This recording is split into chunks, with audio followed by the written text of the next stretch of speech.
Hi friends, പവിത്രത്തിൻ്റെ ഏറ്റവും പുതിയ പ്രമോഷത്തിലേക്ക് എല്ലാവർക്കും സ്വാഗതം. അങ്ങനെ വേദ അച്ഛൻ്റെ ബർത്ത്ഡേ ആഘോഷത്തിൻ്റെ ഇടയിലേക്കും വേദയുടെ മുഖത്തിങ്ങനെ ഒരു സന്തോഷമില്ലാതെ കാണാണ്.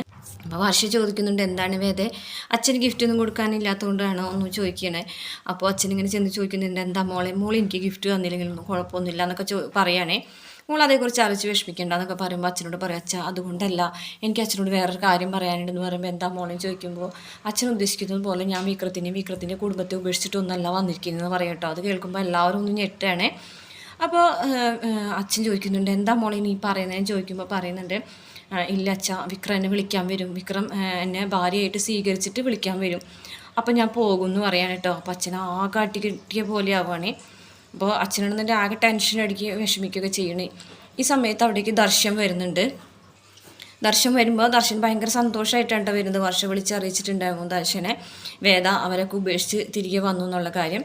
അപ്പോൾ ദർശനായ ഒരു സന്തോഷം വർഷയുടെ അടുത്തല്ല വേദയുടെ അടുത്ത് വന്ന് പറയാണ്, എന്തായാലും ഇങ്ങനെ ഒരു തീരുമാനം എടുക്കാൻ തോന്നിയല്ലോ എന്നൊക്കെ പറയുകയാണേ.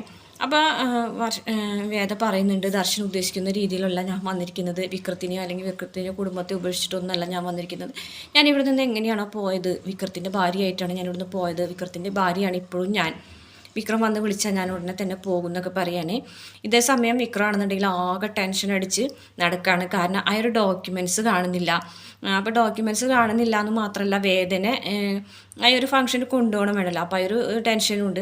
ഡോക്യുമെൻറ്റ്സ് അന്വേഷിച്ച് എല്ലായിടത്തും നടക്കുകയാണ്. അപ്പോൾ എല്ലാവരും വീട്ടിലിങ്ങനെ വന്ന് ചോദിക്കുന്നുണ്ട്, എന്താ സംഭവം എന്ന് ചോദിക്കണേ. അപ്പോൾ ഈ ഡോക്യുമെൻറ്റ്സ് കാണില്ല എന്ന് പറയുമ്പോൾ നന്ദിനിയാണ് പറയുക, ഒരു പക്ഷേ വേദ അത് എടുത്തിട്ടുണ്ടാവും, കാരണം വേദ അതൊക്കെ എടുത്ത് നോക്കുന്നത് ഞാൻ കണ്ടെന്ന് പറയും. അപ്പോഴാണ് വിക്രത്തിന് മനസ്സിലാവുന്നത്, ശരിയാണ് വേദ അത് എടുത്തിട്ടുണ്ടാവുമെന്ന്. വിക്രം വേഗം തന്നെ ഫോൺ വിളിക്കുകയാണ് വേദനെ. ഫോൺ വിളിക്കുമ്പോൾ ഹലോ എന്ന് പറയുമ്പോൾ തന്നെ വേദ ചോദിക്കുന്നുണ്ട്, ആരാ നിങ്ങളെന്ന് ചോദിക്കും. എനിക്ക് എന്നെ മനസ്സിലായില്ലേ എന്ന് ചോദിക്കുമ്പോൾ ഇല്ല, സാറിൻ്റെ ശബ്ദം എവിടെയോ കേട്ട് പരിചയമുള്ള പോലൊക്കെ തോന്നുന്നു എന്നൊക്കെ പറഞ്ഞിട്ടൊരു തമാശ പോലെ പറയും കേട്ടോ. ഈ സമയത്ത് ദർശൻ അവിടെ ഇരിക്കുന്നുണ്ടാവും. അപ്പോൾ വേദ അങ്ങനെ അറിയാത്ത പോലെയൊക്കെ ആദ്യം സംസാരിക്കും, നീ എന്താ തമാശ കളിക്കുകയാണോ, നീ അഭിനയിക്കുകയാണോ, നിൻ്റെ ഈ അഭിനയത്തിന് ഓസ്കാർ അവാർഡൊന്നും കിട്ടൂല എന്നൊക്കെ വിക്രം പറയുന്നുണ്ട് കേട്ടോ. എന്തായാലും വേദനയോട് വിക്രം ചോദിക്കണം, നീ ആ ഡോക്യുമെൻറ്റ്സ് എടുത്തിട്ടുണ്ടോ, അതെവിടെയാണ് വെച്ചതെന്ന് ചോദിക്കുകയാണ്. ഡോക്യുമെൻറ്റ്സോ, ഞാനങ്ങനെ ഡോക്യുമെൻറ്റ്സും കാര്യങ്ങളൊന്നും എടുത്തിട്ടില്ല എന്നൊക്കെ പറയട്ടോ. അവസാനം വീണ്ടും വീണ്ടും ചോദിക്കണം, നീ തമാശ കളിക്കരുത്, എനിക്ക് ആ ഡോക്യുമെൻറ്റ്സ് ഉടനെ വേണം, എനിക്കത് തരണം എന്നൊക്കെ പറയട്ടോ. അപ്പോൾ വേദ തൻ്റെ ഡിമാൻഡ് പറയാണ്, ഒരു കണ്ടീഷൻ പറയാണ്, എന്നെ ഇവിടെ വന്ന് വിളിച്ച് ഭാര്യയായി അംഗീകരിച്ച് കൊണ്ടുപോയാൽ മാത്രമേ ആ ഒരു ഡോക്യുമെൻറ്റ്സ് നിങ്ങൾക്ക് കിട്ടുള്ളൂ, അതല്ലാന്നുണ്ടെങ്കിൽ ആ ഡോക്യുമെൻറ്റ്സ് നിങ്ങൾക്ക് കിട്ടൂല എന്ന് പറയാണ്. ആ ഒരു ഫംഗ്ഷൻ നടക്കുന്ന സമയത്ത് തഹസിൽദാരുടെ കൈകൊണ്ട് കൊടുക്കാനുള്ള ഡോക്യുമെൻറ്റ്സാണ്. അത് നിങ്ങൾക്ക് കിട്ടിയിട്ടില്ല എന്നുണ്ടെങ്കിൽ ആലോചിച്ച് നോക്കൂ എന്തൊക്കെ സംഭവിക്കുന്നത്, പട്ടവിതരണമല്ലേ. അപ്പോൾ അത് അത്ര സീരിയസ് ആയിട്ടുള്ളൊരു കാര്യമാണ്. അപ്പോൾ അതുകൊണ്ട് തന്നെ നിങ്ങൾ എന്തായാലും എന്നെ വിളിക്കാൻ വരണം, എൻ്റെ കണ്ടീഷൻ അംഗീകരിക്കണം എന്നൊക്കെ പറയുകയാണെ. വേറെ നിവർത്തിയൊന്നുമില്ലയെന്ന് വിക്രത്തിന് മനസ്സിലായി. കാരണം വേദ ഒരു കാര്യം പറഞ്ഞിട്ടുണ്ടെങ്കിൽ അതിൽ നിന്ന് വിടാതെ അതിൽ തന്നെ നിൽക്കുള്ളൂ എന്നുള്ള കാര്യം വിക്രത്തിന് നല്ല ഉറപ്പാണ്. വിക്രം അത് മനസ്സിലാക്കിയിട്ടുള്ളതാണ്. അപ്പം അതുകൊണ്ട് തന്നെ വിക്രം നിവൃത്തിയില്ലാതെ വേദനെ വിളിക്കാൻ പോവുകയാണ്. വേദനെ വിളിച്ച് വീട്ടിലേക്ക് വരികയാണ് വേദന വിളിച്ചുകൊണ്ട് പോകാനായിട്ട്.